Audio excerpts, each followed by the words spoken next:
Hello friends, आज हम BSc part second MGS university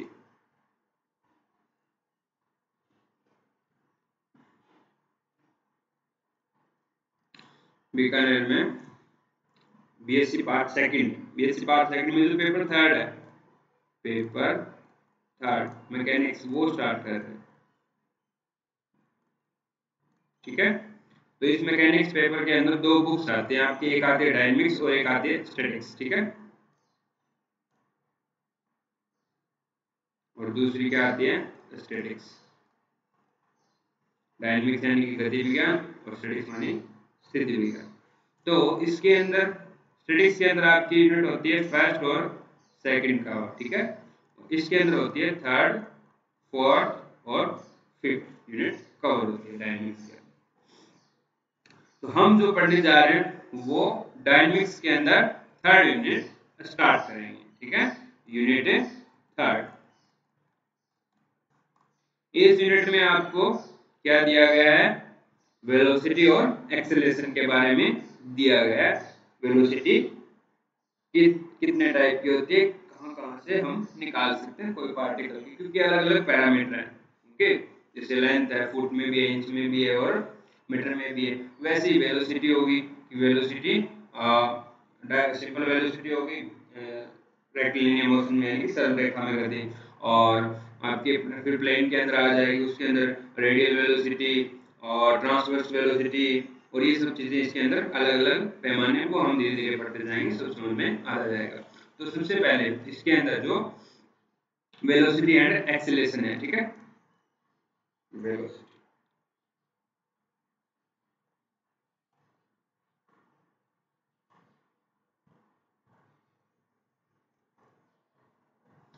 तो वेलोसिटी के अंदर हम टू टाइप की वेलोसिटी पढ़ेंगे। एक तो हम लाइन के अंदर, सरल रेखा के अंदर जो गति होती है, कोई पार्टिकल है वो सरल रेखा के अनुदिश गति करता है, उस टाइप की, यानी कि रेक्टिलिनियर मोशन, रेक्टिलिनियर मोशन। और दूसरा हमारा हो जाएगा मोशन इन प्लेन। कोई पार्टिकल जो हो प्लेन में गति कर रहा है, कोई भी प्लेन है, प्लेन जिस टाइप का हो, तो मान लो इस करो के अनुदिश गति कर रहा है, ऐसे कर रहा है, कैसे भी कर रहा हो। ठीक है, तो प्लेन के अंदर मोशन है वो अलग अलग टाइप का होता है, उसमें जो उसकी वेलोसिटी है किसी पॉइंट पे, तो वो कैसे निकालते हैं उसका अलग मेथड है। और रेक्टिलिनियर में सिंपल सा मेथड है।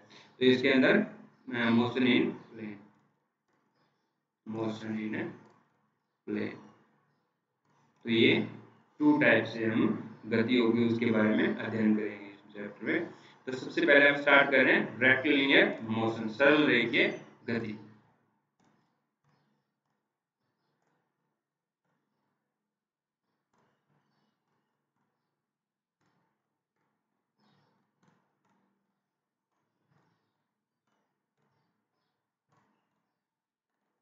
ठीक है, तो मान के चलो कोई पार्टिकल है वो सरल रेखा में गति कर रहा है, यहाँ पे हम एक्स एक्सिस ही ले लेते हैं। ठीक है, तो मान लीजिए हमारा जो पार्टिकल है वो एक्स एक्स में है, ये ओरिजिन हो गया, ये हमारा एक्स एक्सिस। तो इस रेखा के अनुदिश गति कर रहा है। कोई पार्टिकल है वो जीरो से स्टार्ट हुआ, ओ सॉरी जीरो नहीं, ओ से स्टार्ट हुआ, इस पॉइंट से स्टार्ट हुआ, और आफ्टर टी टाइम, टी समय पश्चात वो पॉइंट पी पे पहुंच जाता है। और टी प्लस डेल टी समय पश्चात, यानी कि डेल टी समय और चलता है, तो वो पॉइंट पहुंच जाता है क्यू पॉइंट पे।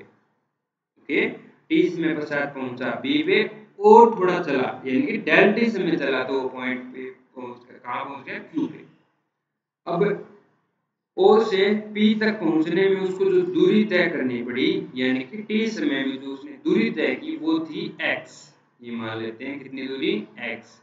और आगे जो p और q पे, यानी कि p से चल के q तक पहुंचा, उस समय उसने दूरी तय की डेल x। ओके,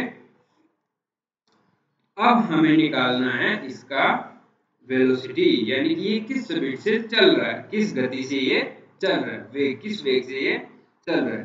तो वेग निकालने के लिए हम क्या यूज करते हैं? वेग हमारा होता है विस्थापन में परिवर्तन की दर, यानी कि डेल टी समय में वो कितनी दूरी तय करता है, वही हमारा क्या हो जाता है? वेलोसिटी। तो यहाँ पे क्या हो जाएगा, del x by del t. अब चूंकि हम क्या करते हैं, बहुत ही क्षणिक वेग में ये चीज निकालते हैं, तो आप क्या ले लोगे, इसकी लिमिट ले लेना, डेल टी टेंड्स टू 0, और ये क्या बन जाता है, डेल डी बन जाता है, यानी कि डेरिवेटिव बन जाता है। तो वेग का हमें फॉर्मूला मिल गया dx by dt, dx by dt। तो कोई भी पार्टिकल जब सरल रेखा के अंदर गति कर रहा है, रेक्टिलिनियर मोशन कर रहा है, तो उसके वेग का जो फॉर्मूला है वो उसमें उसका जो विस्थापन है, उसके जो गति का जो समीकरण है x और t में, तो उसका आप डेरिवेटिव कर दो t के रिस्पेक्ट में, वो हमारे पास यानी कि dx by dt हमारे पास क्या आ जाएगा, उसका वेग आ जाएगा। अब बात करते हैं त्वरण की, एक्सीलरेशन। त्वरण, त्वरण हमारा होता है वेग में परिवर्तन की दर। तो वेग में परिवर्तन की दर यानी कि थोड़े से समय में, डेल टी समय में उसके वेग में कितना परिवर्तन हुआ है, यानी कि del v by del t, इसको हम v से डिनोट करते हैं, और इसको त्वरण को हम मोस्टली f से रिप्रेजेंट करते हैं। तो थोड़े से समय में उसके वेग में जो परिवर्तन हुआ उसको हम बोलते हैं त्वरण। तो यहाँ पे dv बाय dt को हम त्वरण बोलेंगे, और इसकी ले लो limit delta tends to 0, क्योंकि हम क्षणिक वेग में ये चीजें देख रहे हैं, डेल टी जब 0 की तरफ बिल्कुल पास होगा, तो ये बन जाता है dv बाय dt, यानी कि v का जब t के रिस्पेक्ट में डेरिवेटिव करोगे तो क्या आ जाता है आपके पास, त्वरण। अब देखो इसको त्वरण को दूसरे फॉर्म में भी लिख सकते हैं, dv बाय dt आ गया ना, यानी कि f हमें क्या मिल गया, dv बाय dt।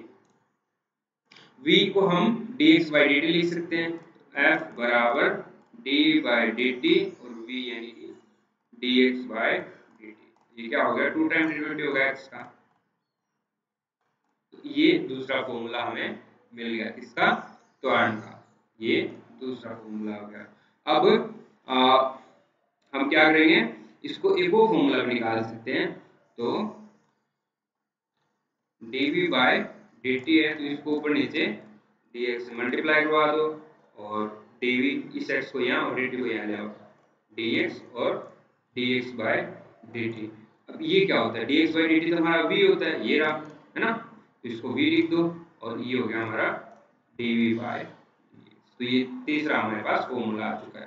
तो हम f के हमारे पास कितने फॉर्मूले आ गए, एक तो dv बाय dt पहला, दूसरा d square x by dt square, और तीसरा v dv बाय dt। ये तीन फॉर्मूले आप, sorry dv by dx, sorry dv by dt, तो ये ऑलरेडी f होता है, dv by dx, v dv by dx हमारा क्या होता है, त्वरण। ओके, ये हमारे पास त्वरण और वेलोसिटी के फॉर्मूलास आ चुके हैं। अब हम चलते हैं एग्जाम्पल की तरफ, इसके ऊपर एक एग्जाम्पल कर लेते हैं।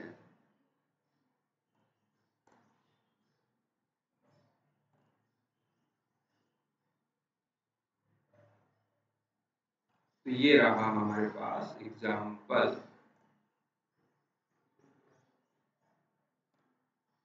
तो देखिए, आपसे बोला गया, आपको दिया गया है, if the distance travelled by particle along straight line in time t second is,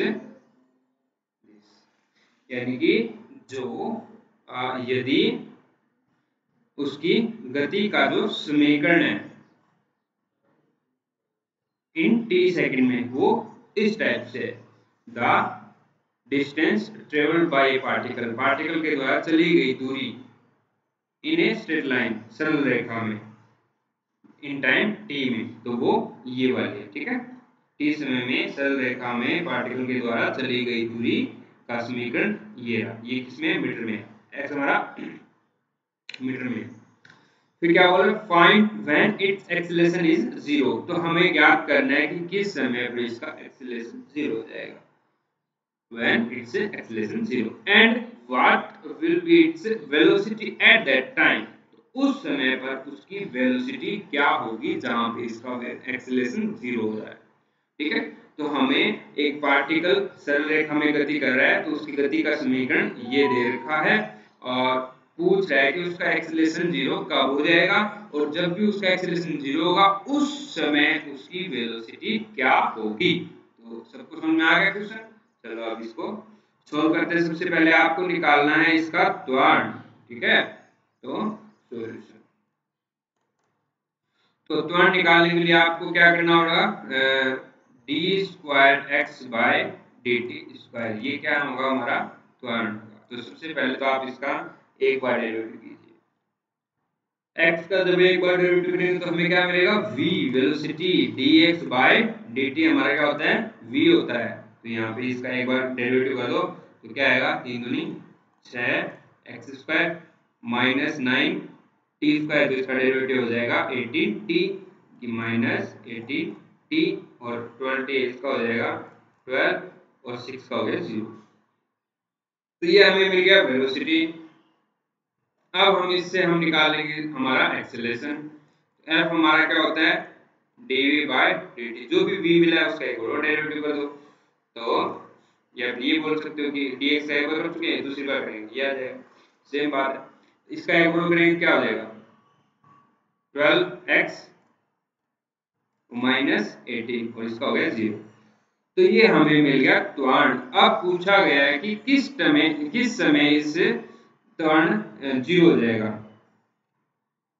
तो हम क्या करेंगे, त्वरण को 0 ले लेंगे और समय निकाल लेंगे। सॉरी मैंने x लिख दिया, यहाँ पे t आएगा। तो जब त्वरण 0 हो रहा है तब t निकालो, तो 12t माइनस 18 बराबर 0, t बराबर 18 बाई 12 3/2, यानी कि डेढ़ सेकेंड, ये कितना 3/2 सेकेंड बाद उसका त्वरण 0 हो जाएगा। आफ्टर